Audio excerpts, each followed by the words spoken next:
हे hello welcome बार से। तो कैसे हो आप? और तीसरी बार रिकॉर्ड करने से आ रहा हूँ, तो शुरू करते हैं इस बार अच्छे से।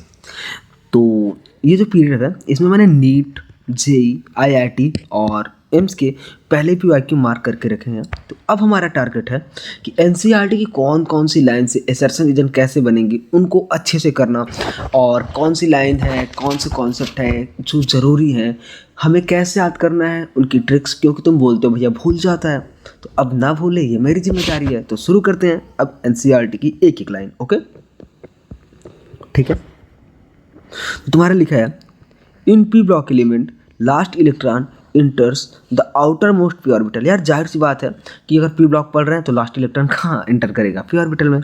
और तुम्हें पता है ना कि the number of P orbital is 3, P orbital के 3 है, तो मैक्सिमम नंबर ऑफ इलेक्ट्रॉन कितने जा सकते हैं? 6। अब तुम्हें पता है कि जितने इलेक्ट्रॉन जाते हैं उतने ही ग्रुप बन जाते हैं। तो पी ऑर्बिटल में कितने इलेक्ट्रॉन जाएंगे? 6, 1 2 3 4 5 6। तो तुम्हें पता है कि 12 से लेके 18 तक पी ब्लॉक है, तो 6 ग्रुप हो गए तुम्हारे। ओके, आगे क्या लिखा है? There are 6 P groups in P block elements in the periodic table, the number of 13 से 18। तो boron, carbon, nitrogen, oxygen, fluorine, helium और ये सब हेड हैं अपने ग्रुप के। Okay, their valence shell electronic configuration is NH2 NP6। तो यार यहाँ से क्वेश्चन बन सकता है कि पी ब्लॉक में, ठीक है ना, पी ब्लॉक में कि वैलेंस के सेल का जो इलेक्ट्रॉनिक कॉन्फ़िगरेशन है तुम्हारा क्या है? NH2 NP6। लेकिन क्या एक्सेप्ट किसके? हीलियम के। तो हीलियम का क्या होता है? हीलियम का तुम्हारा होता है, ओके, हीलियम का होता है 1s2। यार जाहिर सी बात है यहाँ से असर्शन रीजन भी बना सकते हैं। ओके, लेकिन बहुत कम चांसेस है। The inner core of electronic configuration में हाउ एवर डिफर। तो यार जो इनर कोर है वो डिफर हो सकता है, लेकिन आउटर यही होगा। The difference in inner core of elements greatly influence their physical property. अब यार यहाँ से देखो क्वेश्चन बन सकता है असर्शन रीजन कि जो तुम्हारा फिजिकल प्रॉपर्टी को कौन डिफर करता है? The difference in inner core of the element greatly influence the physical property. कौन सी फिजिकल प्रॉपर्टी भाई? Such as ionic radii, ionization, enthalpy. अब देखो यहाँ से अभी मैं तुम्हें एक अच्छा सा असर्शन रीजन बना के दिखाऊंगा। अभी जब हम थोड़ा सा आगे बढ़ जाएंगे, जब पढ़ेंगे क्या तुम्हारा, जब अभी इलेक्ट्रॉनिक कॉन्फ़िगरेशन बता दूंगा, थोड़ा सा एटॉमिक रेडियस बता दूंगा तब। तो यहाँ से असर्शन रीजन वाला पॉइंट बन गया है अपना एक येलो पॉइंट से। ओके, आगे बढ़ते हैं। As well as chemical property. तो भैया फिजिकल प्रॉपर्टी नहीं डिफर करता है, साथ में केमिकल प्रॉपर्टी भी अंदर से भी थोड़ा सा असर पड़ता है। ओके, आगे बढ़ते हैं। A lot of group variation in properties of elements in P block is observed. यार यहाँ से कोई क्वेश्चन नहीं बनेगा। The maximum oxidation state by a P block element is equal to the total number of valence electron. तो maximum oxidation number क्या हो सकता है? Total number of valence electron. Okay, valence electron, ठीक है भैया, आगे बढ़ते हैं। The sum of s and p orbital. Valence electron क्या होते हैं? Sum of s and p orbital. अगर देखो यार तुम्हें कुछ भी नहीं आ रहा है ना, तो भी तुम यहाँ से पढ़ने के बाद पूरा कवर कर जाओगे, बस सब रखो। तो वैलेंस इलेक्ट्रॉन क्या होता है? Total number of s and p electron. Okay भाई, आगे बढ़ जाते हैं। The number of possible oxidation state increase towards the right of periodic table. अब यहाँ से भी एक असर्शन रीजन बना सकते हैं। कैसे बनेगा? असर्शन दे देगा तुम्हें, असर्शन दे देगा। Okay, the number of possible oxidation states increase towards right of the periodic table. मतलब राइट में जाने पे पीरियोडिक टेबल का मतलब ऑक्सीडेशन स्टेट बढ़ता है। ओके, अब यहाँ से ये तुम्हारा असर्शन बन जाएगा, ये वाली लाइन असर्शन बन जाएगी, और जो ब्लू हाइलाइटर से मैंने किया है ये तुम्हारा रीजन बन जाएगा। तो रीजन क्या हो जाएगा?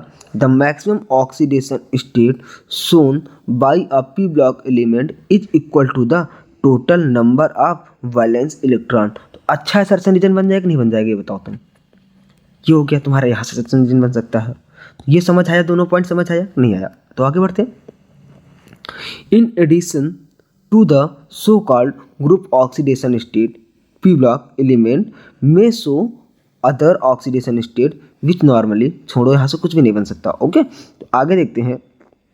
The two important oxidation state exhibited by P block element जो कि अभी टेबल में दिखेगा, ठीक है।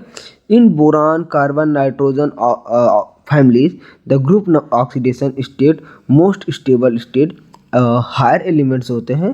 तो यहाँ से अभी छोड़ो, अभी यहाँ का जो इनर्ट पेयर इफेक्ट है ये हम थोड़ा सा आगे पढ़ेंगे। यहाँ पे लाइन ये कह रही है कि जो तुम्हारे हायर एलिमेंट है ना, वो हायर ऑक्सीडेशन स्टेट दिखाते हैं, और जो लोअर एलिमेंट है जो नीचे होते हैं वो तुम्हारी लोअर इलेक्ट्रॉनिक कॉन्फ़िगरेशन दिखाते हैं, मतलब लोअर ऑक्सीडेशन नंबर दिखाते हैं, कितना 2 कम दिखाते हैं। तो इसे बोलते हैं इनर्ट पेयर इफेक्ट। ओके, ये क्वेश्चन आ चुका है इनर्ट पेयर इफेक्ट का, ठीक है। तो अब देखते हैं क्या लिखा है यहाँ पे। तो यहाँ पे ग्रुप 13, ग्रुप 14, 15, 16, 17, 18 तुम्हारे दिए हैं, इनका जनरल इलेक्ट्रॉनिक कॉन्फ़िगरेशन दिया है भैया, अच्छी बात है। तो ग्रुप 13 में NH2NP1, NH2NP2 आगे ऐसे से बढ़ता चला जाएगा। यहाँ पे देखो ग्रुप 18 में NH2NP6 भी होता है और 1s2 भी होता है, किसके लिए? हीलियम के लिए। ओके, हेड तुम्हारे सारे के सारे हेड एलिमेंट दिए हैं। ग्रुप ऑक्सीडेशन स्टेट दे दिया। यहाँ पे टोटल वैलेंस इलेक्ट्रॉन कितने हो गए? 3 3 4 4। तो सबका ऐसे करके तुम्हारा ऑक्सीडेशन नंबर दे दिया। इसके अलावा कौन कौन सा मतलब होता है वो भी दिया है। तो जैसे देखो यहाँ पे +1 +2 -4 ये सब होता है। तो अभी परेशान मत हो, अभी फिलहाल देखो सबसे ज़्यादा ऑक्सीडेशन स्टेट कौन दिखाता है? ग्रुप 17 के एलिमेंट सबसे ज़्यादा ऑक्सीडेशन स्टेट दिखा रहे हैं। यहाँ से भी क्वेश्चन बन सकता है। ओके, तो अब यार हायर एलिमेंट के लिए ये स्टेबल है और लोअर एलिमेंट के लिए इससे 2 कम। तो +3 हायर के लिए, लोअर के लिए +1, इसके लिए +4, इसके लिए +2, इसके लिए +5, इसके लिए +3 या -3, ये सब अभी देखा जाएगा। ओके, अब देखो relative stability of these 2 oxidation state, group oxidation state and 2 unitless, then the group oxidation state may vary from group to group and will be discussed at appropriate place। मतलब आगे भी तुम्हें समझा देगा, मैं तुम्हें अभी वैसे भी समझा देता हूँ कि तुम्हारा जो होता है 2 यूनिटलेस होता है और इसका रीजन क्या होता है तुम्हारा? Inert pair effect. ओके, आगे देखो, it is interesting to note that non metal and metalloid exist only in P block of periodic table. तो अब यहाँ से फिर से सवाल बन सकता है। कौन सा सवाल बन सकता है? कि नॉन मेटल और मेटलाइट्स और मेटल तीनों साथ में कहाँ पे रहते हैं? तो देखो non metal and metalloid exist only in P block. Metal तो भैया और भी जगह होते हैं, लेकिन नॉन मेटल और मेटलाइट सिर्फ कहाँ होते हैं? पी ब्लॉक में होते हैं यार। तो ये भी अच्छा पॉइंट हो गया। ओके, यहाँ से भी सवाल बन सकता है। तो the non metallic character of element decrease down the group. यार जाहिर सी बात है, कहीं भी तुम जाओगे, चाहे एस ब्लॉक हो, चाहे पी ब्लॉक हो, चाहे डी ब्लॉक हो, चाहे एफ ब्लॉक हो, जो भी हो, नीचे जाने पे तुम्हारा मेटेलिक प्रॉपर्टी बढ़ती है, और मेटेलिक प्रॉपर्टी अगर बढ़ गई तो नॉन मेटेलिक प्रॉपर्टी क्या हो जाएगी? घट जाएगी। अब मेटेलिक प्रॉपर्टी क्या होती है अभी तुम्हें बताएंगे जब पढ़ाने लगेंगे। तो परेशान मत, तो तुम्हें क्या आता है क्या नहीं आता मुझे कुछ नहीं पता, लेकिन तुम ये पढ़ने के बाद सब कुछ तुम्हें आएगा, ये मुझे ज़रूर पता है। ओके, ठीक है भैया। In the fact the heaviest element in each P block group is the most metallic in nature.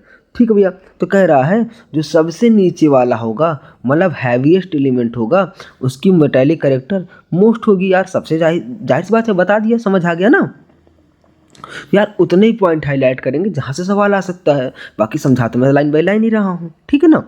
This change from non metallic to metallic character brings diversity in chemistry of these element depending on the group which belong. तो यार जो तुम्हारा ये non metallic से metallic हो रहा है, ये तुम्हारा केमिकल प्रॉपर्टी भी डिफर कर सकता है, फिजिकल प्रॉपर्टी भी डिफर कर सकता है, ठीक है। तो यहाँ से कोई सवाल बन ही नहीं सकता। आगे देखते हैं। Non metal have higher ionization enthalpy and higher electronic negativity. तो भैया जो नॉन मेटल है, कौन नॉन मेटल है, उनकी आयनाइजेशन एनर्जी क्या होगी, आयनाइजेशन एंथैल्पी क्या होगी? Higher than metal. तो यार ये भी समझ लो, क्योंकि देखो नॉन मेटल क्या होता है, नॉन मेटल के अंदर टेंडेंसी क्या होती है? इलेक्ट्रॉन एक्सेप्ट करने की। अब इलेक्ट्रॉन एक्सेप्ट करने है, तुम उससे ज़बरदस्ती इलेक्ट्रॉन निकाल रहे हो ना, तो अब जाहिर सी बात है हायर होगी। तो आगे देखते हैं। तो अब यहाँ पे एक चीज़ देख लो कि जो मेटल और नॉन मेटल में कंपेयर किया जाए तो आयनाइजेशन एंथैल्पी और इलेक्ट्रोनिगेटिविटी जाहिर सी बात है कि नॉन मेटल की निगेटिव होगी। ओके, क्योंकि मेटल इलेक्ट्रोपॉजिटिव कैरेक्टर के होते हैं। तो समझ आया यहाँ तक? कोई दिक्कत? थम्स अप कर दो यार अगर समझ आ गया तो अच्छे से। ठीक है, आगे बढ़ते हैं। In contrast to metal which readily form cation, non metal readily form anion. तो यार जाहिर सी बात है, जो तुम्हारे मेटल होते हैं वो इलेक्ट्रॉन डोनेट कर देते हैं और M प्लस केटायन बना देते हैं। और जो तुम्हारे नॉन मेटल होते हैं ना, नॉन मेटल, वो इलेक्ट्रॉन एक्सेप्ट करेंगे और M माइनस या मतलब जो भी तुम्हारा A माइनस B माइनस जो कैसे कर दो तो वो तुम्हारे एनायन बना देते हैं। Okay, the compound form by highly reactive non-metal with high reactive metals are generally ionic because large differences. Okay, आगे बढ़ते हैं भैया। On the other hand, compound formed between non-metals themselves are largely covalent character. जो non metal वाले होते हैं ना, non metal themselves largely covalent character. जो नॉन मेटल है उनके पास कौन सा करेक्टर है? कोवेलेंट। देखो, non metal okay themselves have covalent character. Okay, देख लो यार, नॉन मेटल के पास कौन सा करेक्टर तो कोवेलेंट होता है। यही सवाल बन सकता है। अब यहाँ से एसर्शन रीजन भी बन सकता है भैया। क्यों? द अदर हैंड, एक सेकेंड वेट थोड़ा सा, ठीक है। On compounds formed between non metal themselves are largely covalent in character. जो आपस में नॉन मेटल के बीच में कंपाउंड बनता है, जैसे क्लोरीन तुम्हारा एक नॉन मेटल हो गई, क्लोरीन मिलके क्या बनाते हैं तुम्हारा Cl2। तो Cl2 क्या हो जाएगा तुम्हारा? Cl2 हो जाएगा कोवेलेंट कंपाउंड। ये तुम्हारा एसर्शन बनेगा। क्या बनेगा? एसर्शन। तो रीजन क्या बनेगा? जहाँ भी केमिस्ट्री में बिकॉज लिखा है, फिजिक्स में बिकॉज लिखा है, कहीं भी मतलब बिकॉज लिखा है, चाहे केमिस्ट्री हो चाहे फिजिक्स हो, तुम्हारा जो भी हो, वहाँ तुम्हारा अच्छे से तुरंत एसर्शन रीजन चाप देंगे ये वाले, ठीक है ना। तो because of small difference in their electronegativity. तो इलेक्ट्रोनिगेटिविटी में थोड़ा सा भी डिफरेंस, मतलब इनकी इलेक्ट्रोनिगेटिविटी में कितना डिफरेंस है? थोड़ा। तो small difference in electronegativity. Okay, इसलिए कौन सा कंपाउंड बनाएंगे? कोवेलेंट। तो यहाँ से एसर्शन रीजन बन सकता है। तो ये अच्छा पॉइंट है। ओके, तो यहाँ पे मैं AR लिख देता हूँ, अपनी NCERT में मार्क कर लेना। यार अगर तुम अच्छे से पढ़ते हो ना, तो तुम्हें एसर्शन रीजन से डरने की कोई ज़रूरत ही नहीं है। The change of non metallic to metallic character can be best illustrated by the nature of oxide form. Non metal और मेटल का जो क्या नाम है तुम्हारा कैरेक्टरिस्टिक है, बेस्ट कैसे फॉर्म मतलब पता कर सकता है कौन सा नॉन मेटल है कौन सा मेटल है? ऑक्साइड। अब तुम्हें सवाल दे देगा कि बताओ फ्रॉम विच प्रॉपर्टी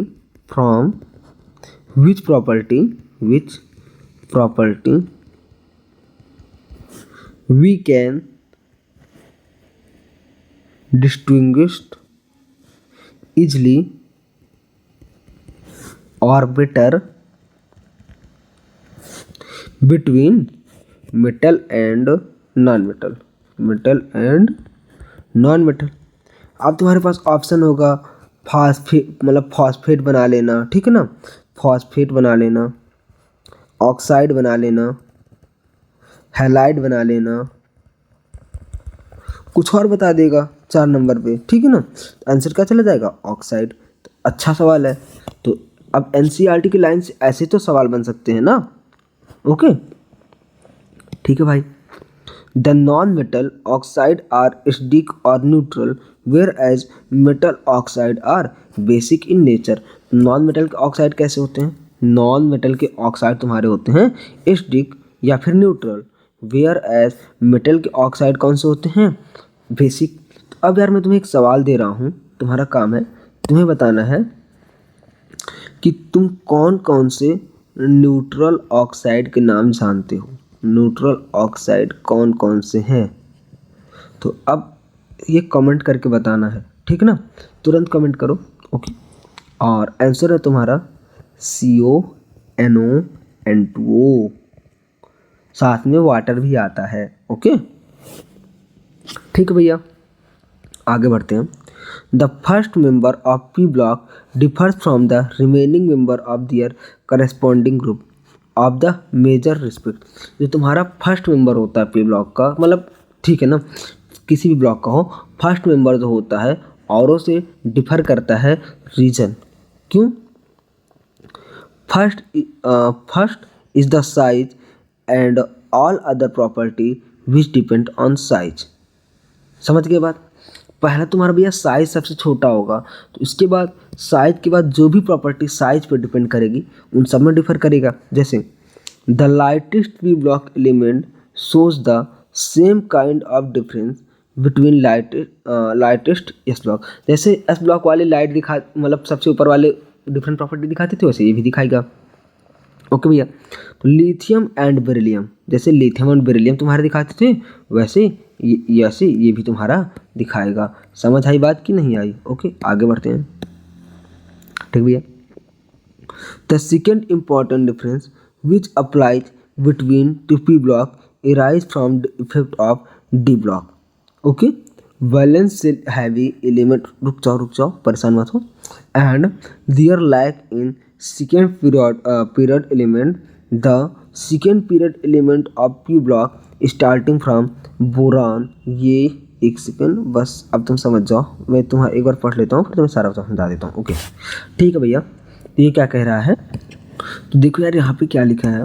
यहाँ पे तुम्हारा बेसिकली 2 लाइन जो है इम्पॉर्टेंट है जो कि लिखी है। तो यहाँ पे लिखा है कि पहली बात, first in size and all other property which depend on size, जो कि ये मतलब सिमिलर होती है एस ब्लॉक से डिफर। जैसे कि लिथियम और बेरिलियम जो कि सबसे छोटे थे ना एस ब्लॉक में, तो वो काफ़ी कैरेक्टर वेरी करते थे। दूसरा तुम्हारा क्या आ जाएगा, दूसरा तुम्हारा the second important difference which depends only on the P block. जो दूसरी बात है वो एस ब्लॉक में लागू नहीं होती है, दूसरी बात सिर्फ पी ब्लॉक में लागू होती है, क्योंकि ये जो डिफरेंस आता है ना, ये डी मतलब डी ऑर्बिटल की वजह से आता है। क्यों भैया? डी ऑर्बिटल में क्या होता है, पुअर शिल्डिंग, एस मतलब शिल्डिंग, हम स्पेलिंग नहीं पता मुझे, तो ठीक है। अब पुअर शिल्डिंग क्या होगी भैया, पुअर शिल्डिंग मतलब तुम्हारा ये न्यूक्लियस हो गया, अब इसके चारों तरफ इलेक्ट्रॉन हो गए। ओके, तो अब ये सील्ड करते हैं आउटर इलेक्ट्रॉन को कि न्यूक्लियस इसे खींचने ना पाए। तो जब नहीं खींचेगा तो ज़्यादा डिफरेंस आएगा, तो साइज वगैरह अब तुम्हारा डिफर करेगा। अब बीच में तुम्हारा क्या आ गया, डी ब्लॉक आ गया। और डी ब्लॉक की भैया क्या होती है, शिल्डिंग होती है पुअर, डी ब्लॉक की शिल्डिंग होती है पुअर। तो अब ये खींच लेगा, इसे आउटर इलेक्ट्रॉन को खींच लेगा, तो साइज जितनी बढ़नी चाहिए थी उतनी नहीं बढ़ पाएगी, साइज उतनी नहीं बढ़ पाएगी। तो यही बात हो गई है, यही रीज़न होता है कि तुम्हारा जो क्या नाम है, यही रीज़न होता है कि तुम्हारा 13 ग्रुप में साइज में वेरिएशन आता है। और क्या वेरिएशन आता है अभी हम थोड़ा देर बाद देखेंगे। ओके ठीक है भाई, आगे बढ़ते हैं। ओके, अब यहाँ से क्या लिखा है, in contrast the third period element of P group the electronic configuration is, इतना मतलब जो थर्ड एलिमेंट है 3s2 3pn। ओके, तो have the vacant 3d orbital lying between 3p and 4s levels of energy. Using these d orbital, the third period element can expand their covalence above 4. तो अब देखो क्या लिखा है यार, कि जो तुम्हारा थर्ड पीरियड का एलिमेंट है, थर्ड पीरियड का एलिमेंट है, इलेक्ट्रॉनिक कॉन्फ़िगरेशन क्या हो जाएगा 3s2 3pn। अब ये क्या करता है, वैकेंट डी का यूज करता है। किसका यूज करता है, वैकेंट डी को, और अपनी जो कोवैलेंसी होती है उसको एक्सपेंड कर देता है। अब ये जितने इलेक्ट्रॉन भर सकता था अपने अंदर उससे ज़्यादा भर लेता है। तो जैसे देखो तुम्हारा जो बोरान है, बोरान सिर्फ क्या बना सकता है Bf4-, और एल्युमिनियम क्या बना सकता है Al(F6)3-। क्या बना सकता है Al(F6)3-। अब देखो, अब यहाँ से बहुत ब्यूटीफुल असर्शन रीजन बनेगा। क्या बनेगा, असर्शन रीजन बनाते, ठीक है ना। तो अब तुम्हारा असर्शन रीजन हम बनाते हैं। ओके, तो तुम्हारा असर्शन क्या हो जाएगा, assertion boron forms only Bf4-, aluminium gives Al(F6)3- ion. ये तुम्हारा क्या हो गया, असर्शन हो गया। अब रीजन क्या हो जाएगा, reason the presence of d orbital influence the chemistry of heavier element. नहीं, ये वाला नहीं होगा इसका रीजन ऊपर वाला हो जाएगा। ओके, इसका रीजन क्या होगा, रीजन भी ऑरेंज पिन से कर देते हैं, येलो है सॉरी। तो क्या करना है यहाँ पे लिखा है जो तुम्हारे हैवियर एलिमेंट होते हैं, मतलब थर्ड पीरियड वाले एलिमेंट होते हैं, वो क्या करते हैं, अपनी कोवैलेंसी को, कहाँ लिखा था, कोवैलेंसी जो होती है, expand their covalency using vacant 3D orbital, मतलब तो ठीक है, तो ये तुम्हारा क्या हो गया, रीजन। ऐसा रीजन एक यहाँ से बन जाएगा। ओके ठीक है भैया, आगे बढ़ते हैं क्या लिखा है, द प्रेजेंस ऑफ, ये तो पढ़ ही लिया था हमने, the combined effect of size and availability of D orbital considerably influence the ability to give this element give to form pi bond. अब भैया क्या होता है कि जो तुम्हारा ये कंबाइंड इफेक्ट ऑफ साइज हो गया और डी ऑर्बिटल की अवेलेबिलिटी है, ये तुम्हारा क्या करती है, पाई बॉन्ड बनने की एबिलिटी पे काम करती है। मतलब क्या कैसे हो सकता है, तो आगे देखते हैं क्या कैसे हो सकता है। यहाँ से तो कुछ सवाल बनने नहीं लायक ना। The first member of group differs from the heavier member in the ability to form P pi multiple bond. आगे भैया देखो, अब यार बहुत ही जरूरी है, अब तुमसे सवाल बनेगा कि क्वेश्चन बनेगा, क्वेश्चन देख लेते हैं पहले। क्वेश्चन है कि which of the following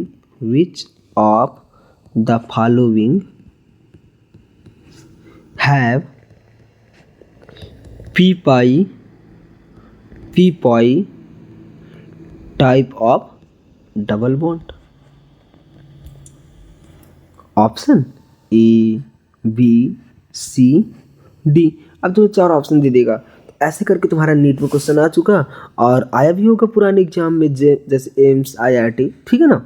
the first members of group differ from the heavier element in ability to form P pi multiple bond itself like C double bond C triple bond C. जो तुम्हारा first element होता है, कौन सा element, एक second colour बदल देता हूँ, रुको।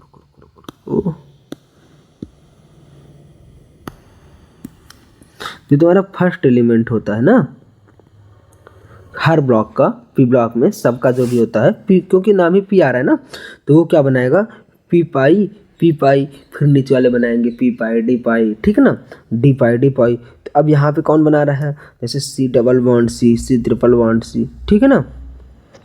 अब नाइट्रोजन डबल बॉन्ड नाइट्रोजन, जैसे अब इस वाले में कार्बन बना रहा है, अगले वाले में नाइट्रोजन बनाएगा, फिर ऑक्सीजन बनाएगा, ये सब आपस में भी बनाएंगे, and double bond and to other second row element example जैसे CO, CN, ये आपस में, ठीक है ना, जैसे ये तुम्हारे आपस में अपना बना लेंगे। ओके, कौन सा बॉन्ड, पी पाई।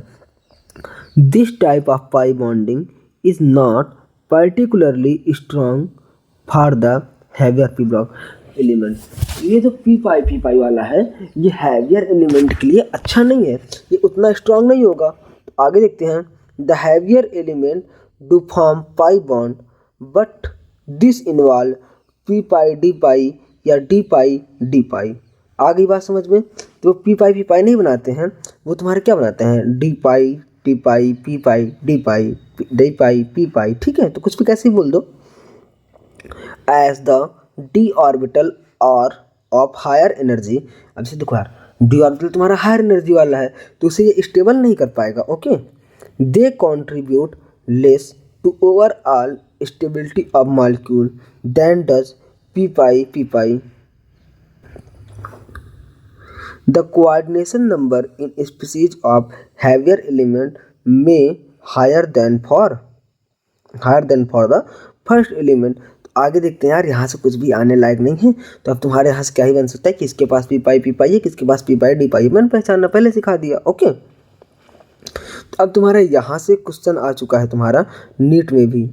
ओके, नीट में, IIT में, ठीक है ना। देखते हैं, the first element in same oxidation state, for example the, मतलब कि तुम्हारे +5 oxidation state, both nitrogen and phosphorus form oxo ion. एक सेकंड, मुझे समझ नहीं आ रहा है, शायद एक लाइन छोड़ दिया हमने ऊपर से, देखते हैं फिर से।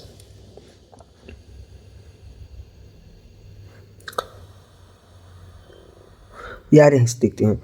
NO3 माइनस क्या है, 3 कोऑर्डिनेशन बॉन्ड। NO3 माइनस के पास क्या है, 3 कोऑर्डिनेशन बॉन्ड, ठीक है, with pi bond involving the nitrogen p orbital, okay. And phosphate के पास 4 coordination bond s and p and d orbital contribute कर रहे हैं, कंट्रीब्यूटिंग विथ पाई बॉन्ड। तो याद कर लो यार, बाद में समझा देंगे। In this group 13 and 14 period table. अब यार यहाँ से जो तुम्हारे यहाँ, अब ये तुम्हारा बेसिक हो गया। यहाँ से जो क्वेश्चन जनरली टीचर इसको छोड़ देते तो हमने इसमें भी टाइम लगाया। तो पहला एक क्वेश्चन तुम्हारे यहाँ से बन जाएगा, यहाँ से सर्चन रीजन बन सकता है, ओके। और इनर्ट पेयर इफेक्ट पे सवाल आ ही चुका है नेट में। अगला यहाँ से तुम्हारा क्वेश्चन बन जाएगा, ये भी इनर्ट पेयर का एक्सप्लेनेशन है।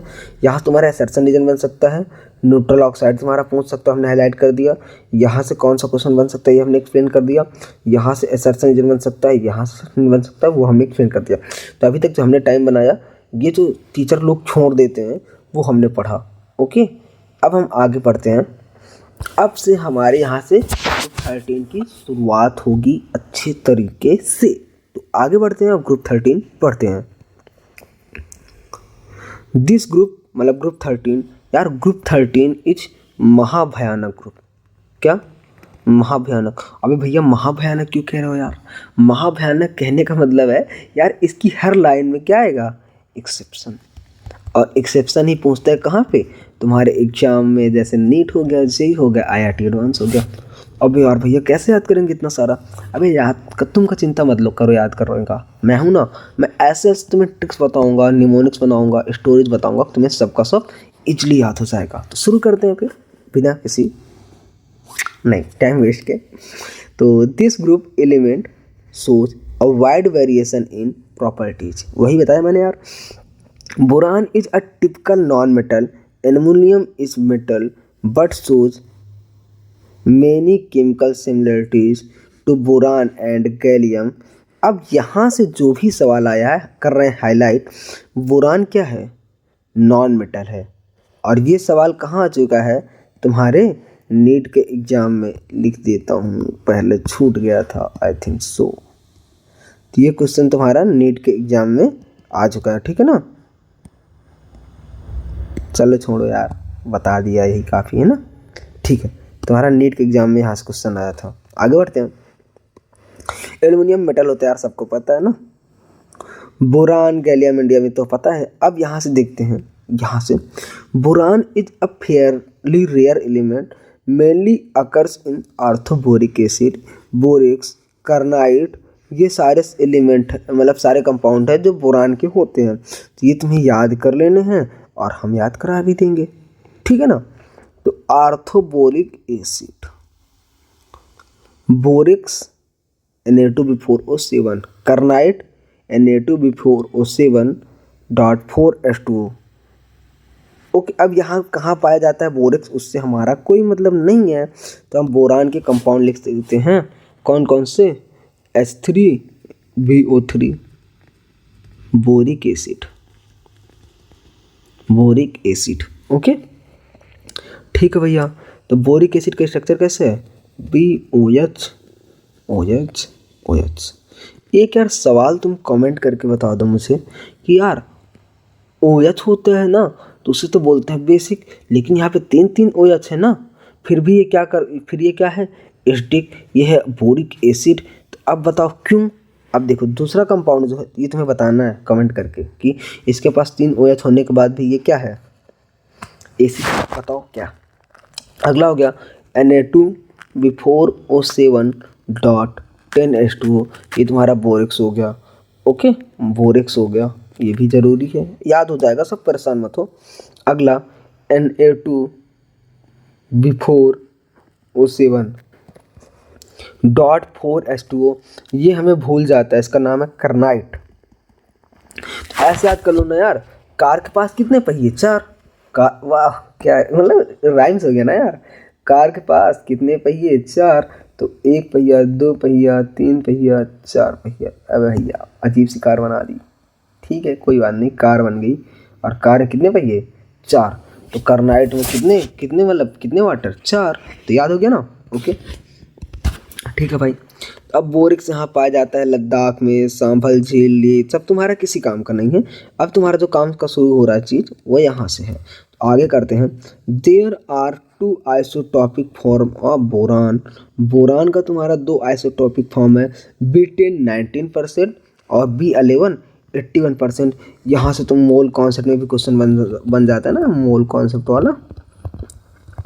मोल कॉन्सेप्ट में यहाँ से तुम्हारा न्यूमेरिकल बन जाता है। Okay, aluminium is the most abundant metal and third most abundant element on the earth. Aluminium क्या है?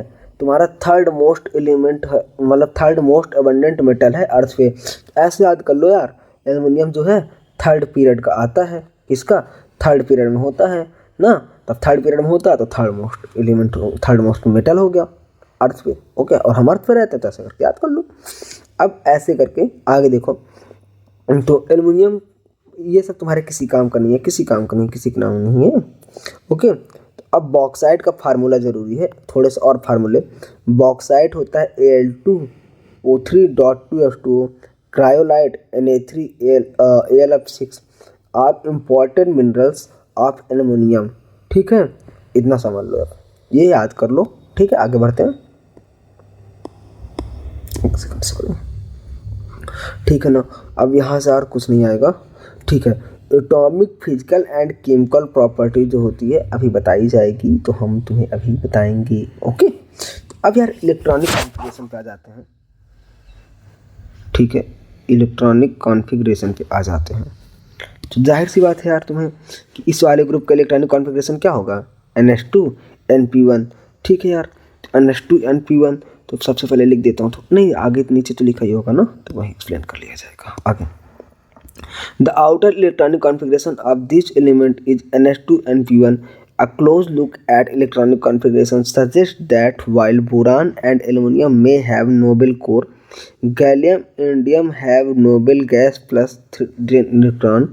एक second.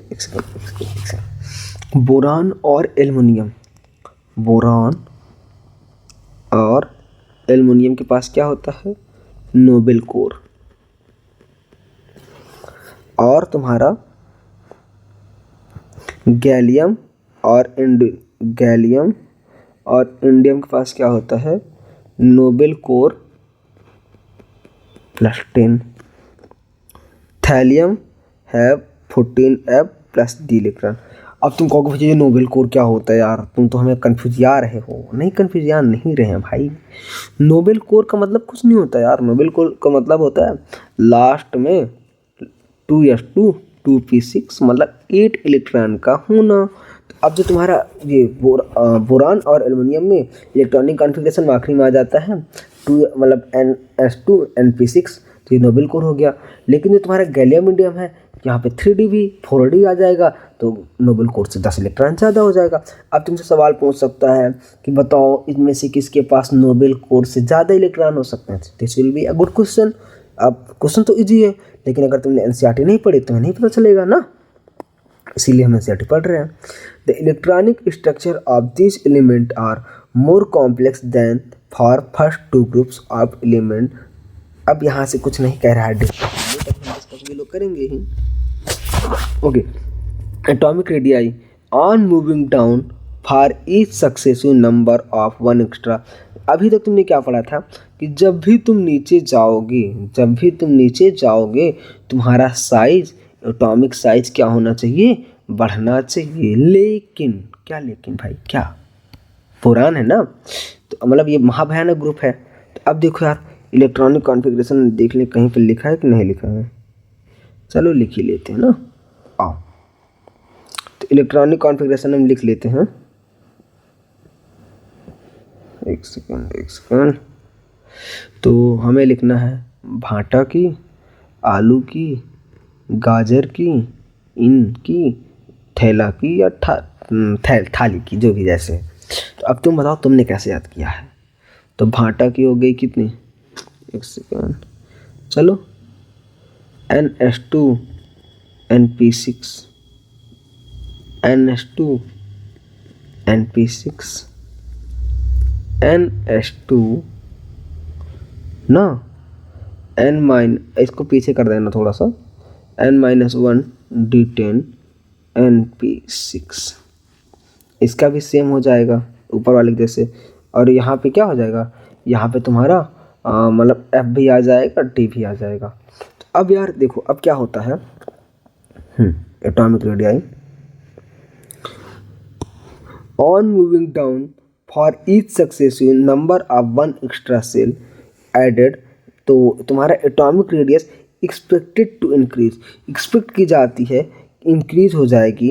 However a deviation can be seen, deviation भी हो सकता है। तो क्या डेविएशन है भैया, deviation can be seen atomic radius of gallium is less than aluminium. तो याद रख लो, क्या याद रखोगे, जो गाजर होती है वो आलू से बड़ी होती है। भैया नाप के देख लेना ना, गाजर जो होती है आलू से बड़ी होती है। अच्छा देखा होगा, ठीक है। तो गाजर आलू से बड़ी होती है, ये तो जाहिर सी बात है कि तुम गाजर को आलू से बड़ा कर दोगे। अबे उल्टा हो गया भाई, गाजर आलू से नहीं बड़ी होती है, सॉरी उल्टा हो गया।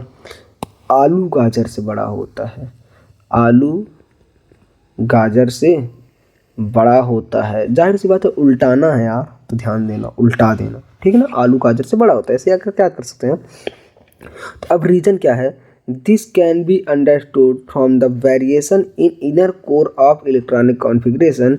इसीलिए हमने पहले ही क्या लिख लिया तुम्हारा, इलेक्ट्रॉनिक कॉन्फ़िगरेशन। तो जब तुम गाजर पे आते हो, तो एक सेकेंड, जब तुम गाजर पे आते हो तो गाजर पे आते ही तुम्हें एक स्पेशल चीज़ क्या देखने को मिलती है, N-1 D10।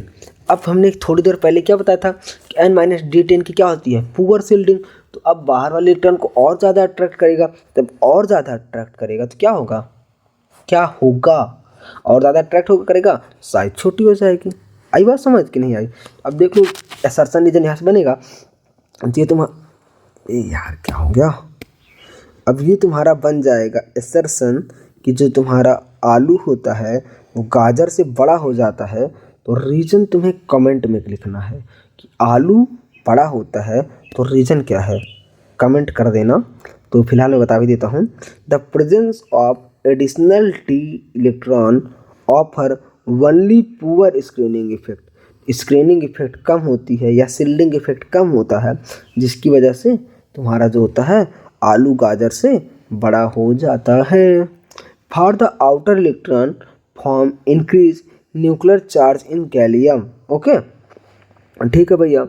द मतलब वही बोल दिया कि न्यूक्लियर चार्ज ज़्यादा बढ़ जाता है, इलेक्ट्रॉन मतलब अच्छे से खींचने लगते हैं, स्क्रीन कम हो जाती है, तो साइज छोटी हो जाती है। The atomic radius of gallium is इतना, एल्युमिनियम इज इतना। तो अब ये तुम्हें याद ही नहीं करना कि गैलियम का 135 इसका 143, ये सब कोई मतलब का नहीं है। तो यहाँ से असर्शन रीजन बन सकता है, जो कि मैंने तुम्हें अच्छे से बता दिया है। तो अब आ गया तुम्हारा क्या, आयनाइजेशन एंथैल्पी। आयनाइजेशन एंथैल्पी पे भी एक बढ़िया सा क्वेश्चन बनेगा, तो उसके लिए हम अपने लिए कर देते हैं स्पेस। तो अभी सारा फार्मूला तुम देख लो, और ये फार्मूला हम क्या कर देते हैं, कार वाला सब कुछ मिटा देते हैं, कार को भगा देते हैं। यहाँ पे कार को ला सकते थे यार, चलो कोई बात नहीं, जाने दो कार को। तो क्या लिखा है भैया, the ionization enthalpy values as expected from general trend do not decrease smoothly. देखो यार जाहिर सी बात है यार कि हमने पहले पढ़ा था ना पढ़ा था, चलो कोई बात नहीं, तुम नहीं जानते हो, मैं भी नहीं जानता हूँ, कि जब भी हम ऊपर से नीचे जाते हैं तो मेटेलिक प्रॉपर्टी क्या होती है, थोड़ी देर पहले बताया था, क्या बताया था बताओ, मेटेलिक प्रॉपर्टी बढ़ जाती है। तो मेटेलिक प्रॉपर्टी अगर बढ़ जाएगी तो आयनाइजेशन एंथैल्पी घट जाएगी नहीं घटेगी, बताओ। ठीक है भैया, तो the ionization enthalpy value as expected from general trend, लेकिन भैया बोरान है महाभयानक, तो यहाँ पे कुछ ऐसा होने वाला नहीं है। तो देख लेते हैं क्या होने वाला है यार। The decrease from boron to aluminium is associated with increase in size the observe discontinuity in the ionization enthalpy value between aluminium and gallium. समझ है कि नहीं आया? नहीं आया कोई बात नहीं, आगे समझ लेंगे। And between indium and thallium due to inability of F electron which shows low screening effect to compensate ये वो कोई मतलब नहीं यार, ठीक है आओ समझाते हैं।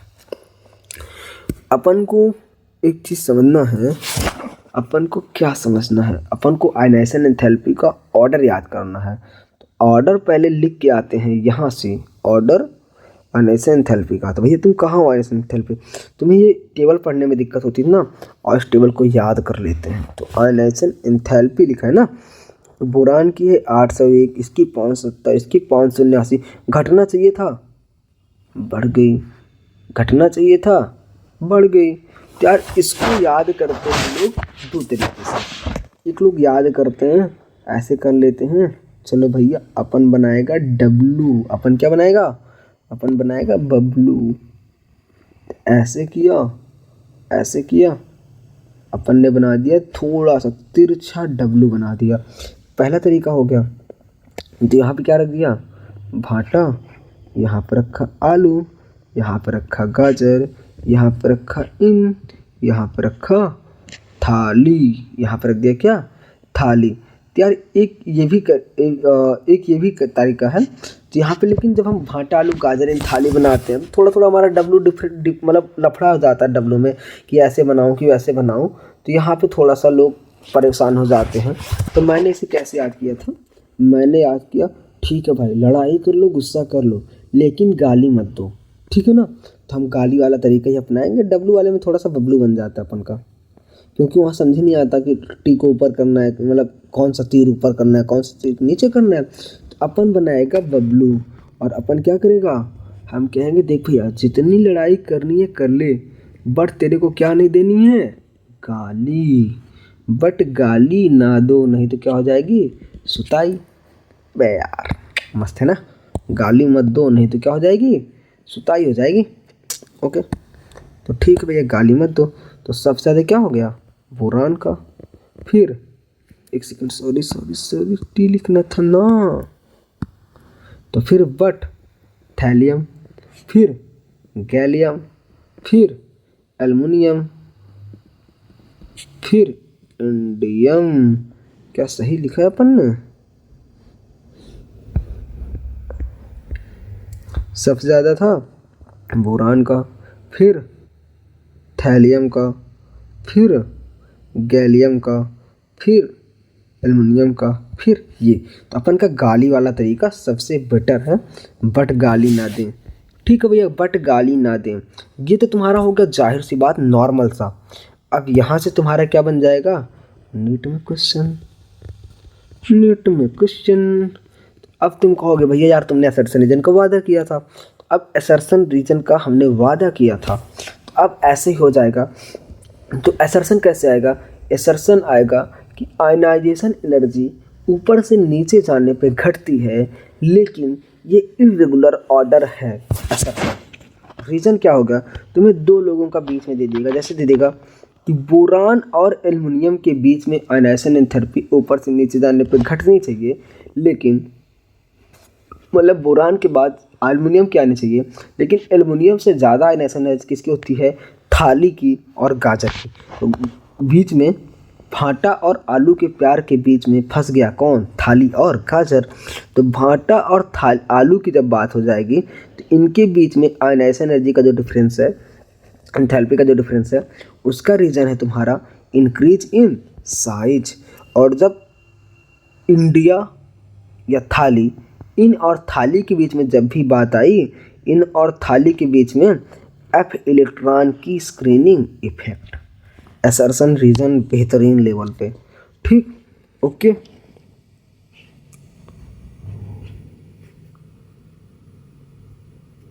तो ये यहाँ पे दो तुम्हारा वो बन जाएगा। ठीक है, आई बात समझ, आगे बढ़ते हैं। The order of ionization enthalpy as expected is ये।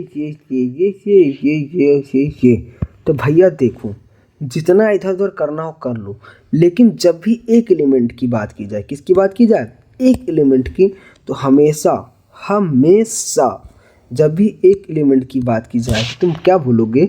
हमेशा। मतलब थर्ड वाली आयनाइजेशन एनर्जी सेकेंड ज़्यादा होगी, सेकेंड वाली फर्स्ट से ज़्यादा होगी हमेशा। क्यों? The sum of first three ionization enthalpy for each of the element is very high. Effect of this will be apparent. अबे बाद में पढ़ेंगे, क्यों बाद में पढ़ेंगे, मैं भी बता रहा हूँ तुम्हें। तो इसमें क्या है कि जब भी तुम आयनाइजेशन एनर्जी मतलब एक इलेक्ट्रॉन निकाल लिए, ठीक है, उस पर या तो तुम्हारा निगेटिव चार्ज आ गया, ठीक है ना, फिर जब तुम दोबारा निकाले 2 निगेटिव आ गया, दोबारा निकाले 3 निगेटिव आ गया, तो ये तीनों आपस में करेंगे रिपल्सन, तीनों बहनें साथ में नहीं रहेंगी। तो जब भी होगा रिपल्सन ज़्यादा लगेगी एनर्जी। आई बात समझ कि नहीं आई बात समझ? ओके। अब आ गया यार इलेक्ट्रोनिगेटिविटी। तो सबसे प्यारा सबसे सुंदर एक खूबसूरत है पीरियोडिक टेबल में इलेक्ट्रोनिगेटिविटी, कहीं भी कोई एक्सेप्शन नहीं। लेकिन बोरान ने बोला ऐसे कैसे भाई, मैं तो हूँ महाभयानक। अच्छा तो ठीक है पढ़ते हैं। तो down the group electronegativity first decrease from भाटा टू आलू देन इंक्रीज। ओके यार देख लेते हैं। इंक्रीज मार्जिनली बहुत थोड़ा सा। This is because of this क्या लिखा है बे, डिस्क्रिपनीज जो भी लिखा है इन एटॉमिक साइज। तो अब यहाँ से भी असर्शन रीजन बना लेंगे कौन? हमारे चाचा नीट वाले, ठीक है ना। तो नीट वाले असर्शन रीजन क्या बनाएंगे? असर्शन बनेगा तुम्हारा यहाँ से, कहाँ हो भैया तुम इलेक्ट्रोनिगेटिविटी, आ जाओ जल्दी तुम्हारा बुलावा आ गया है। इलेक्ट्रोनिगेटिविटी तुमसे असर्शन बन जाएगा। असर्शन बनेगा कि बोरान की इलेक्ट्रोनिगेटिविटी 2 है, फिर सबसे कम एल्युमिनियम की है, फिर थोड़ी थोड़ी थोड़ी थोड़ी बढ़ती जाती है। तो इसका रीज़न क्या है? तो रीज़न है साइज। तो याद कर लो कैसे, भाटा और आलू के प्यार में पड़ गई पूरी दुनिया। भाटा और आलू के प्यार में पड़ गई पूरी दुनिया और उन्होंने बना दिया क्या? उन्हें बना दिया निगेटिव, उन्हें बना दिया निगेटिव। तो ठीक है भैया, थाली भी पड़ गई, ठीक है, इन भी पड़ गया, गाजर भी पड़ गई, याद कर लो, ठीक है ना। भाटा और आलू के प्यार में बीच में कौन कौन पड़ गया? आलू का सेटिंग हो गया गाजर से, और थाली वाली सब मतलब सिस्टम बना दी गाजर का, मतलब गाजर की मदद कर दी। इतना याद हो गया। अब आ गए फिजिकल प्रॉपर्टी पे। तो boron is a non metallic in nature. Boron जो है नॉन मेटेलिक इन नेचर, पहले ही बताया है यार, एग्जाम में आ चुका है, ठीक है, नीट में आया। In the extremely hard and black coloured solid, hard और black colour solid, it exist in many allotropic form. इसके पास बहुत ज़्यादा इलेक्ट्रोपिक फॉर्म है, इसके बहुत सारे रूप हैं। तेरे हजारों रूप है। आई मैं अच्छा नहीं गाता, ओके। तो it exist in many allotropic form. तो फिर ठीक है, अभी परेशान मत हो, कर लेंगे सारा साथ में। Due to very strong crystalline lattice, boron usually have high melting point. Rest of the member are soft metals with low melting point and high electronic conductivity. Its work form note अभी पढ़ लिया जाएगा, don't worry about it. अपन ने क्या पढ़ा? अपन ने पढ़ा कि जो हमारे बोरान चचा हैं, बोरान चाचा क्या हैं? बोरान चाचा पहले हैं नॉन मेटेलिक, तो बोरान चाचा को कर दो नॉन मेटेलिक। दूसरी बात, बोरान चाचा के पास हजारों रूप हैं, नहीं हजारों नहीं है, 2 ही रूप हैं भैया, क्यों चाचा को बदनाम कर रहे हो? क्रिस्टलाइन, क्रिस्टलाइन और एमॉर्फस। क्रिस्टलाइन मतलब कैसा है? क्रिस्टलाइन मतलब क्रिस्ट टाइप में, एकदम सख्त लौंडा, एकदम हार्ड। तो ये B12 के फॉर्म होता है। कैसे? B12 आइकोसाहेड्रल structure, okay. और एमॉर्फस मतलब powder powder powder powder powder powder, तो ये पाउडर पाउडर हो गया, ठीक है ना। तो अब देखो यार, अब चाचा हो गए क्रिस्टलाइन, चाचा हो गया B12। अब चाचा ब्लैक हैं, ब्लैक और हार्ड, काला सख्त लौंडा है बोरान, तो ब्लैक और हार्ड, याद हो गया, ठीक है भैया, गलत मत समझो बातों को। ठीक है भाई। Due to very strong crystalline lattice boron usually have high melting point. जाहिर सी बात है, थोड़ी देर पहले बताया था कि B12 के फॉर्म में रहता है। ओके, तो आगे क्या लिखा है, rest of the members are soft metals with low melting point. Low melting point होता है, हाई इलेक्ट्रिकल कंडक्टिविटी होती है दोनों सबकी। It is worthwhile to note gallium with usually low melting point could exist in liquid state. तुम ऐसे सुना होगा कि गैलियम गला गला होता है। गैलियम कैसे होता है, गैलियम गला गला होता है ना। तो गैलियम जो होता है इसका लो मेल्टिंग पॉइंट होता है और समर में गर्म हो जाता है और गर्म होके गर्मी में गल जाता है। ग ग ग गैलियम गर्मी में गल गया। ओके, ऐसे याद कर लो। Its higher boiling point makes it is a useful material for measuring temperature. अब ये गर्मी में गला गला होता है, इसीलिए गैलियम का यूज किस में होता है, थर्मामीटर में होता है। ओके, टेम्परेचर मेजर करने में। ठीक है भैया। Density of element increase down the group from boron to thallium. एक से अच्छी बात आई कि यहाँ पे नीचे जाने पे मतलब क्या है, सिर्फ का सिर्फ डेंसिटी थी जो इज्जत से पेश आई। तो याद रख लो, वो बी ऐसे बोरान डी बी डी एक जैसे याद कर लो, बीड़ी जले ले बी और डी एकदम अच्छा है। तो इसमें मतलब कि बोरान वाले ग्रुप में डेंसिटी अच्छे से एकदम इंक्रीज होती है, कोई भी इधर उधर का काम नहीं करती है। ठीक है भाई यार, तो अब इस वाले पीरियड को इस वाला टेबल को देख लेते हैं जो तुम्हें सबसे ज़्यादा डराती है। ओके, आओ। एटॉमिक नंबर 5 जाहिर सी बात है पता है। वेट पता है भैया, पता है। इलेक्ट्रॉनिक कॉन्फ़िगरेशन पता है। रेडियस पता है, याद कर लिया अपन ने। क्या याद किया अपन ने, आलू गाजर से बड़ा होता है। रेडियस भी आयनिक रेडियस। एक सेकेंड क्या बोल रहे भैया, आयनिक रेडियस में कोई भी बकचोदी नहीं होती है। मतलब आयनिक रेडियस में कोई भी लफड़ा नहीं होता है। जो तुमने आलू को गाजर से बड़ा किया, वो किससे कैसे किया, नॉर्मली किया। आलू को गाजर से बड़ा किया, नॉर्मली किया। आलू गाजर वाला सवाल आया है तुम्हारा नीट में। और ये तुम्हारा ये आयनिक रेडियस वाला सवाल आया है जेई 2017 ऑनलाइन में। मैंने बोला था ना PYQ तुम्हें नहीं करना पड़ेगा चाचा। तो ठीक है, बिना किसी वेरिएशन के आयनिक साइज ऊपर से नीचे जाने पे बढ़ता है। आगे बात समझ। और कौन सा, M3+ देख लेना। ठीक है ना। अब तो तुम्हारा जेई का PYQ भी हो गया, आगे बढ़ो। ठीक है ना भैया। M+ वाला इन दोनों में नहीं देखा जाता, लेकिन नीचे जो गाजर इन थैला है देखो एकदम रेगुलरिटी के साथ बढ़ रहा है। ये गाजर इन थैला एकदम रेगुलरिटी के साथ बढ़ रहा है। तो आई बात समझ कि नहीं आई, एकदम अच्छे से भौकाली। इलेक्ट्रोनेगेटिविटी अपन ने डिस्कस कर लिया। डेंसिटी बताया कि डेंसिटी बीड़ी जलेले जिगर से पिया, एकदम बिना किसी उसके डायरेक्ट सीधा बढ़ती जाती है। मेल्टिंग पॉइंट में हमने लफड़ा था, याद कर लिया, गैलियम गल जाता है वो। अच्छा। और मेल्टिंग पॉइंट का भी तुम्हें ऑर्डर याद ही करा देते हैं, क्योंकि जब मैंने पढ़ा था तो इसमें मैंने PhD ही कर डाली थी बोरान पे, क्योंकि ये बोरान अपने आप को ज़्यादा होशियार समझता था। तो हमने कैसे हम हैं। मेल्टिंग पॉइंट का ऑर्डर क्या है, मेल्टिंग MPT लिखे तो ना मेल्टिंग पॉइंट। तो यार मेरी एक बाल्टी थी, मेरी क्या थी, बाल्टी खो गई कहाँ, गार्डन में। ठीक है ना। तो यहाँ का ट्रिक है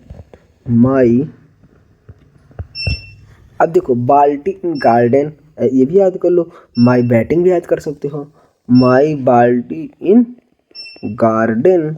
तो माई से क्या हो गया, मेल्टिंग पॉइंट, से बोरान, फिर एल्युमिनियम, फिर थैलियम, फिर इंडियम, फिर गैलियम। तो क्या हो गया, मेल्टिंग पॉइंट का ऑर्डर है बोरान, एल्युमिनियम, थैलियम, इंडियम और गैलियम। तो हमने मेल्टिंग पॉइंट का भी ऑपरेशन कर दिया।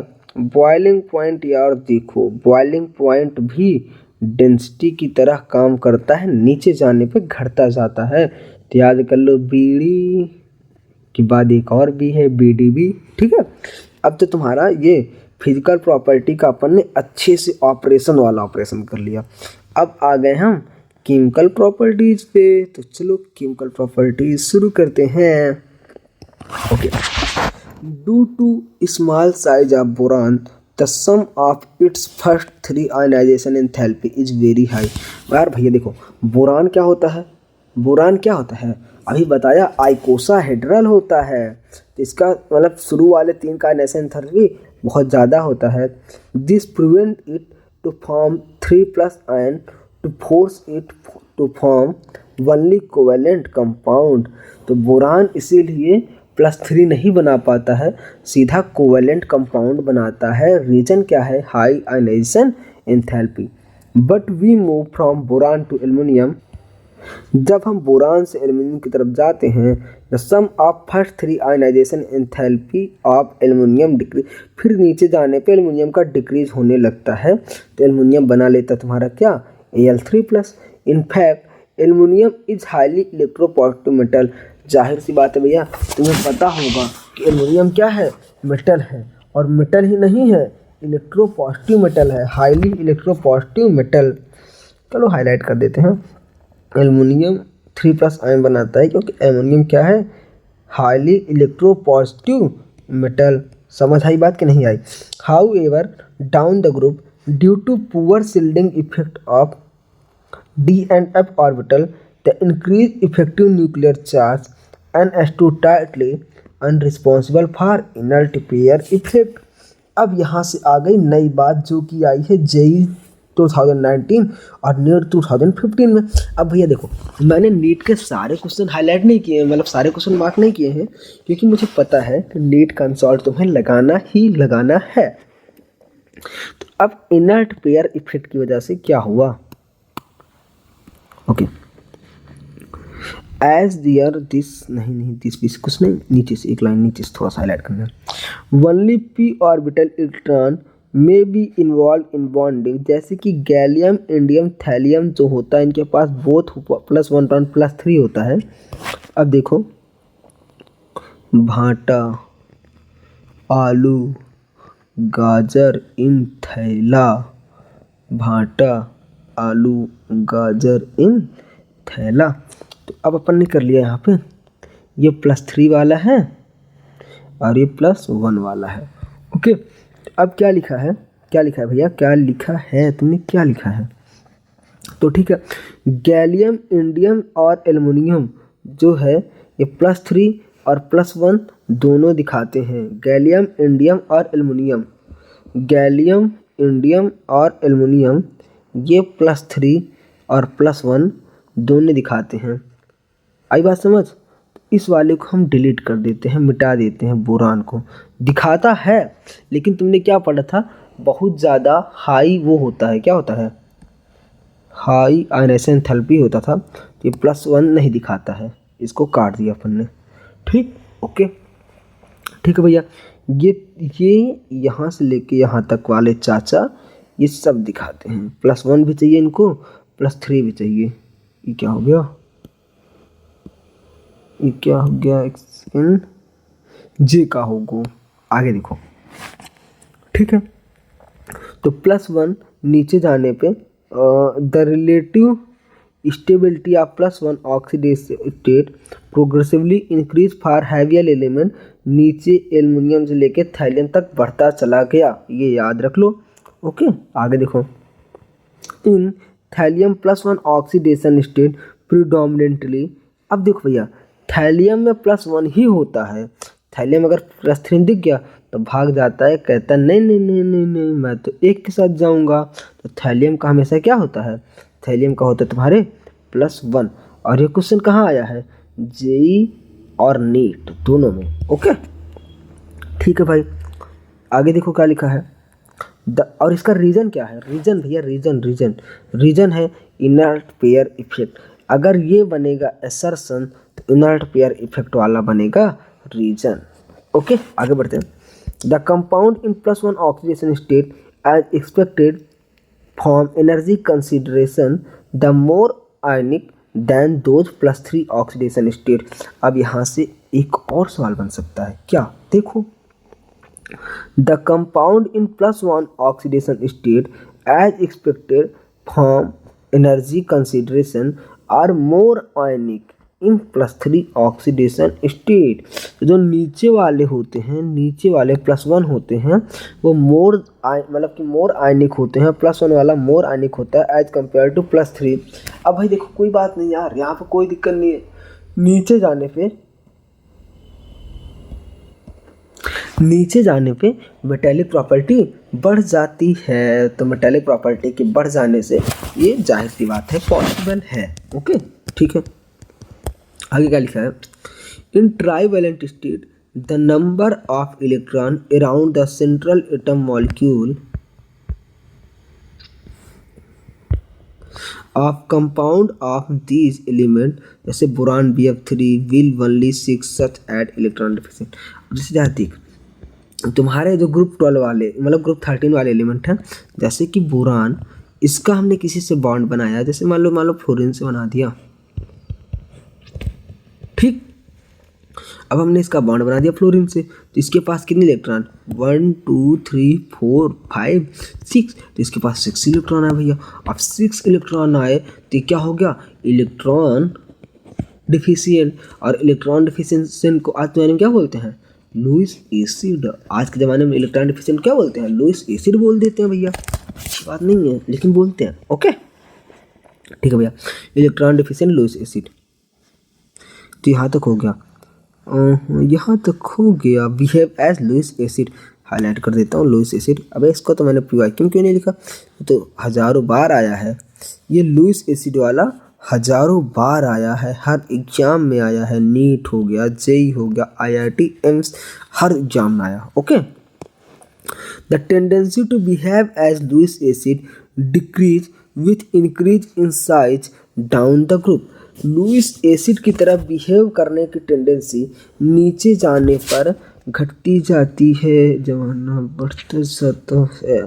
तो नीचे जाने पे लुईस एसिड फॉर्म करने की टेंडेंसी घटती जाती है। तो यहाँ पे थोड़ा सा एक शॉर्ट नोट्स हम बना लेते हैं, मतलब शॉर्ट नोट्स का अपन पास जगह होगी तो उसमें हम थोड़ा एडिशनल इंफॉर्मेशन लिखेंगे। एडिशनल में क्या लिखेंगे अपन?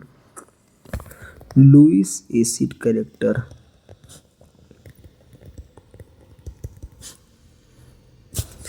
तो अपन के हिसाब से BX3 AlX3 गाजर X3, अबे छोटा होगा, ठीक है ना, इंडिया X3 थैला X3। ये तुम्हारा लुईस एसिड का ऑर्डर हो गया। जब अलग अलग एलिमेंट हों तो नीचे जाने पे लुईस एसिड फॉर्मेशन टेंडेंसी घटती जाती है। लेकिन जब सेम की बात की जाए और हेलोजन को बदला जाए तो BF3, ठीक है ना, ओके, BF3 आलू F3 गाजर F3। एक सेकंड, उल्टा हो गया भाई, ये तो वही लिख दिया ना मैंने। BF3 BCl3, फिर कल बाहर वाली आंटी, ठीक है ना, ओके। ये तुम्हारा लुईस एसिड का ऑर्डर हो गया। अब तुम्हें कहना करना है याद, और इसके पीछे बनता है कॉन्सेप्ट। तो कॉन्सेप्ट एनसीईआरटी में दिया ही नहीं है, लेकिन फिर भी अपन तुम्हें समझा देता है। तो देखो, ये जो तुम्हारा बोरान है, ये तुम्हारा क्या है? बोरान। इसके चारों तरफ लग गए फ्लोरीन, तो अब तुम्हें लगेगा फ्लोरीन तो भैया सबसे ज़्यादा इलेक्ट्रोनिगेटिव है, तो और ज़्यादा खींचेगा तो बोरान और इलेक्ट्रॉन डिफिशिएंट हो जाएगा, तो और अच्छा लुईस एसिड होना चाहिए। लेकिन अब यहाँ पे ऐसा नहीं होता। क्यों? क्योंकि फ्लोरीन के पास है वैकेंट पी ऑर्बिटल, नहीं सॉरी, इसके पास वैकेंट पी ऑर्बिटल नहीं है। बोरान के पास हो गया वैकेंट पी ऑर्बिटल। तो अब ये इसको इसके से मिल जाएगा इलेक्ट्रॉन। जब इलेक्ट्रॉन मिल जाएगा, बना लेंगे बैक बॉन्डिंग। इसके बैक बॉन्डिंग से इलेक्ट्रॉन देता रहेगा, दुनिया की नज़रों में दुश्मन रहेगा, लेकिन बगल बगल में दोस्त रहेगा। इसीलिए इसका जो तुम्हारा वो कैरेक्टर होता है लुईस एसिड वाला कम होता है। और नीचे जाने पे बढ़ता जाता है। तो अब याद कैसे करेंगे, याद कैसे करेंगे? तो याद ऐसे कर लो ना कि जैसे जैसे आंटी बाहर आई, आंटी बाहर आई, बाहर आई, एसिडिटी बढ़ गई, एसिडिटी बढ़ गई। कहानी समझ लो ना, बना लो कोई एकदम अच्छी सी जो खुद समझ सको, किसी और को ना बता सको ना। तो ऊपर से नीचे जाने पे तुम्हारी एसिडिटी बढ़ गई। ओके, अब तुम्हें क्या करना है कि double bond, sorry back bonding, इसी में तुम्हें बैक बॉन्डिंग का क्या ऑर्डर होता है वो तुम्हें ढूंढ ढांड के गूगल से कहीं से कमेंट करना है। चलो मैं थोड़ी हेल्प कर देता हूँ। बैक बॉन्डिंग का जो ऑर्डर है वो लुईस एसिड के उल्टा है, लुईस एसिड के उल्टा है, ठीक है ना। चलो तो अब कमेंट कर देना, आगे आ जाते हैं। ठीक है, तो यार BCl3 जो होता है, the tendency to behave as Lewis acid, the tendency to behave as Lewis acid decreases with increase in size down the group. BCl3 easily accept lone pair, ठीक है, ऑफ इलेक्ट्रॉन फ्रॉम अमोनिया। तुम्हारा BCl3 है, ammonia से react करके क्या बनाता है? यहाँ से बहुत सवाल आया है नीट में और JEE मेंस में भी, तो इसे अपन लोग अच्छे से पढ़ते हैं। क्या लिखा है कि BCl3 accept lone pair of electron and ammonia, तो क्या फॉर्म करता है BCl3NH3, जिसे बोलते हैं लुईस एडक्ट। क्या बोलते हैं? Lewis adduct. यहाँ से बहुत सवाल आया है नीट और JEE मेंस से। क्या सवाल आया है कि BCl3 जो है प्लेनर है, अमोनिया से रिएक्ट करने के बाद बना लेता है ये टेट्राहेड्रल स्ट्रक्चर। बताएगा कि बोलेगा इसमें किसका हाइब्रिडाइजेशन बदल गया, किसका हाइब्रिडाइजेशन चेंज हो गया। तो यहाँ पे BCl3 का हाइब्रिडाइजेशन कितना था बताओ?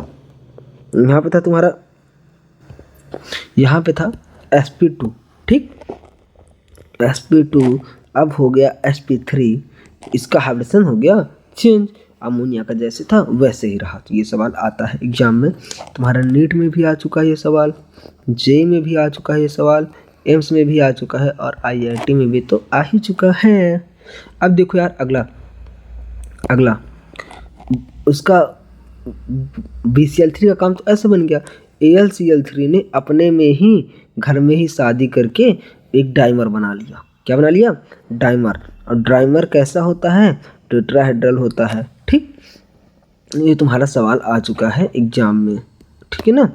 AlCl3, अब ये तुम्हारा सवाल आ चुका है एग्जाम में। अब आगे बढ़ते हैं। In trivalent state most of the compound being covalent are hydrolysed by water. Trivalent electron state में मैक्सिमम इलेक्ट्रॉन मतलब कंपाउंड किससे हाइड्रोलाइज्ड हो जाते हैं? वाटर से। For example trichlorides on hydrolysis of water form tetrahedral species.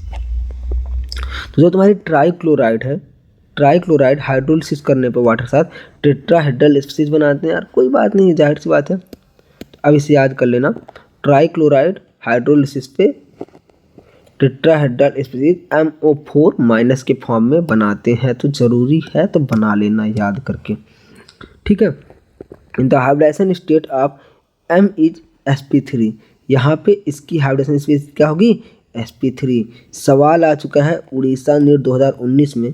सवाल क्या आया था कि सॉल्यूशन, अब देखो ये MsP3 बनाया, लेकिन जो एल्युमिनियम क्लोराइड होता है HD5, जब ये रिएक्ट करता है तो ये क्या बनाता है?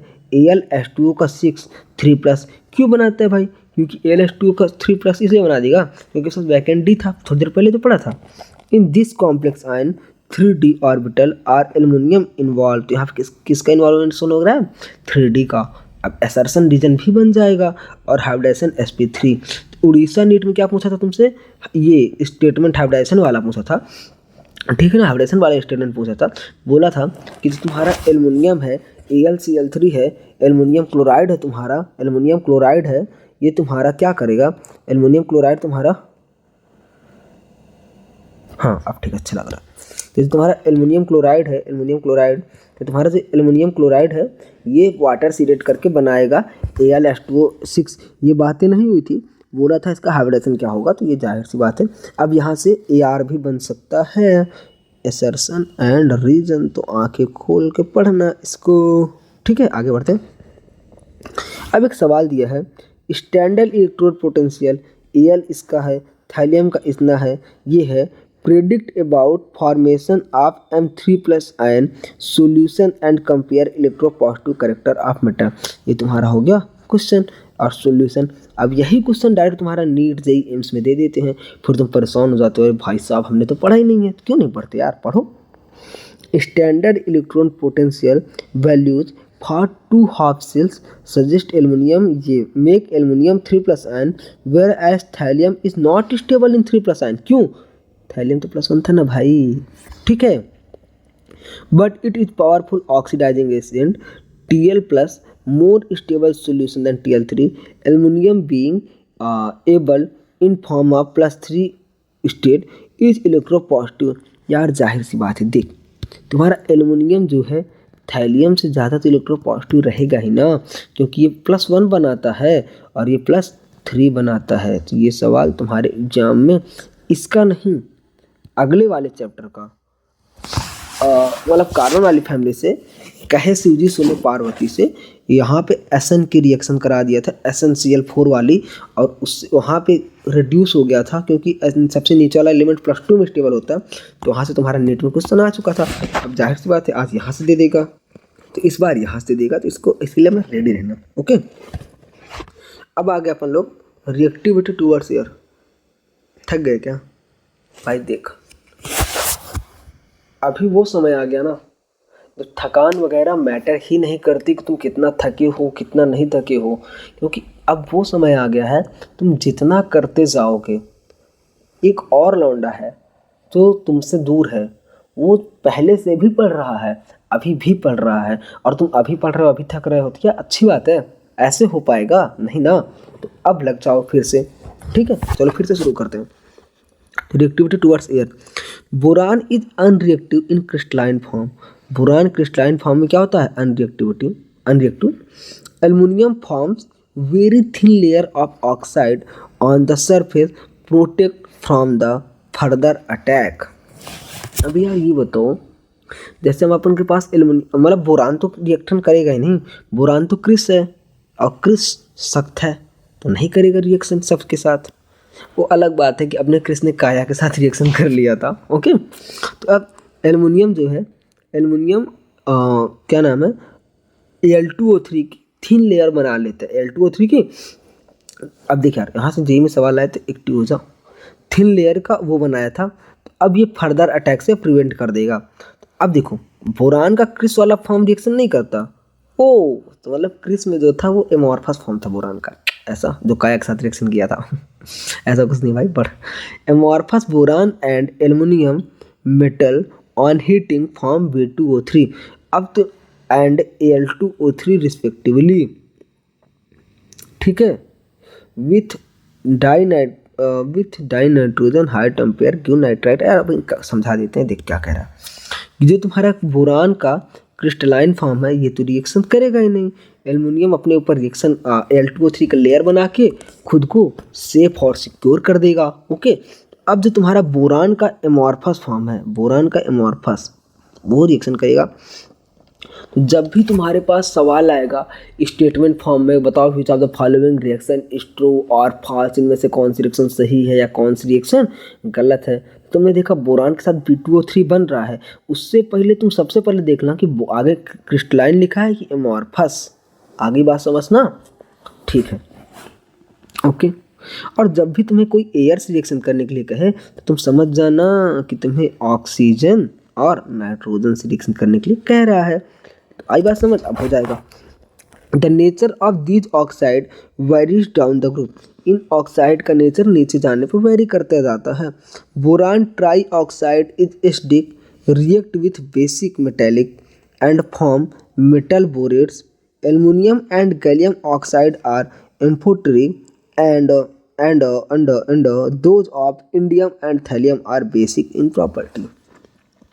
ये सवाल जेईई 2019 में आया है। थोड़ी देर पहले मैंने बताया था बोरान जो होता है क्या होता है, non metal. Non metal oxide कैसे होते हैं, एसिडिक होते हैं।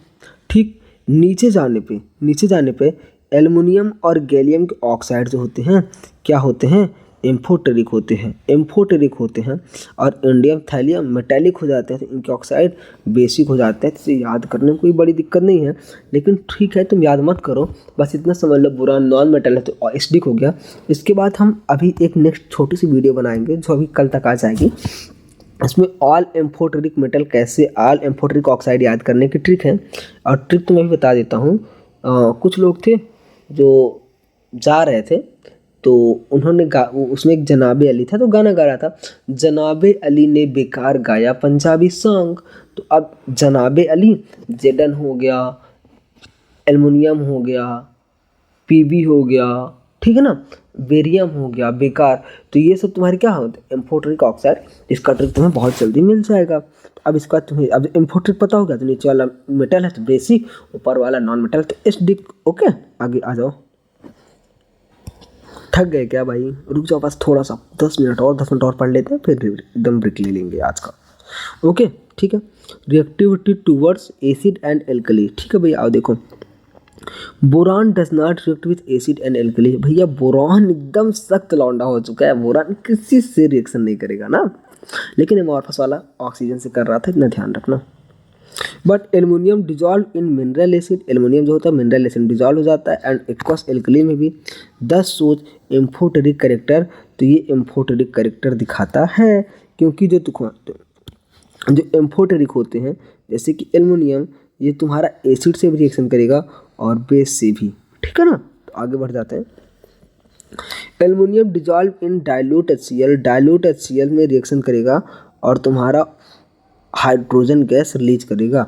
एल्युमिनियम HCl से रिएक्शन करा, AlCl3 बना लिया और साथ में हाइड्रोजन गैस रिलीज। यहाँ से क्वेश्चन नहीं आएगा, यहाँ से आएगा और यहाँ से आ भी चुका है, तुम्हारा JEE में भी आया है और एम्स में भी आया है, ठीक है ना। Okay. However, concentrated nitric acid resembles ammonium passive by form protective। अब तुम्हारा जो ये है ना, ये HCl के साथ वो करता है लेकिन कंसनट्रेट नाइट्रिक एसिड के साथ रिएक्शन नहीं करता है और अपने ऊपर ऑक्साइड की प्रोटेक्टिव लेयर बना लेता है। इतना समझ आया, बस खत्म होने वाला भाई थोड़ी देर और। Aluminium also react with aqueous alkali and liberate dihydrogen. Alkali के साथ भी रिएक्शन करता है और डाईहाइड्रोजन बना लेता है। सबसे ज़रूरी यहाँ पे ये कंपाउंड है कि एल्युमिनियम NaOH के साथ रिएक्शन किया और ये बना दिया NaAlOH का फोर, मतलब कि तुम्हारा क्या बना दिया, इसने तुम्हारा बना दिया टेट्राहाइड्रॉक्सी एल्युमिनेट। ये ज़रूरी है, ये याद रखना। कुछ नहीं बे, एल्युमिनियम को कर दिया एल्यूमिनेट और 4 हाइड्रो वो है तो टेट्राहाइड्रॉक्सी, तो याद रख लेना, ठीक है ना। अब रिएक्टिविटी टुवर्ड्स हैलोजन, हैलोजन के साथ कैसे रिएक्शन करते हैं भैया, these element react with halogen to form trihalide except TlI3। तो अब देख लेना, ये बहुत ज़रूरी है। JEE 17 में भी आया, JEE 19 में भी आया। अब JEE 19 में तो कई फॉर्म में आया है, कभी इस ग्रुप में आया है, कभी उस ग्रुप में, कभी संडे इवनिंग, कभी संडे मॉर्निंग, तो मैंने वो सब नोटिस नहीं किया, नहीं लिखा, ठीक है ना। ठीक है भैया, तो TlI3 नहीं बनता है, बाकी तो बन जाता है। EX2 के साथ रिएक्शन करके EX3 बनाता है। X3 में क्या आ गया, फिर कल बाहर आई आंटी, तो तुम्हारा इसने बना लिया। याद क्या रखना है कि तुम्हारा TlI3 नहीं बनता है।